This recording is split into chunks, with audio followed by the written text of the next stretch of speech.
Türkiye günlerden beri 30 Eylül'ü bekliyor.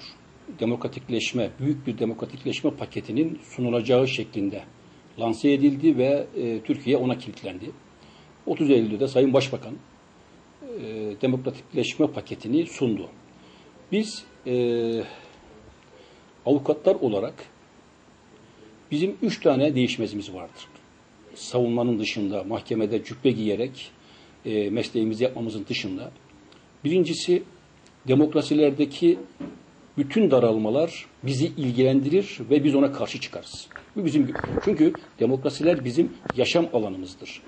Demokrasilerdeki genişlemeler ise bizi mutlu eder, onlara destek veririz. Temel hak ve özgürlükler bizim beslenme kaynaklarımızdır. Temel hak ve özgürlüklerdeki bütün genişlemelere biz destek veririz. Temel hak ve özgürlüklerdeki bütün kısıtlamalara da karşı çıkarız.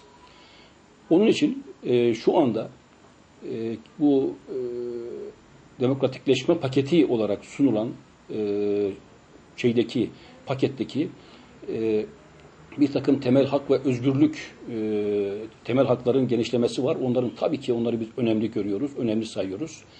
Ancak bu paketin sunum şekli biraz sanki şık olmadı gibi geliyor bana.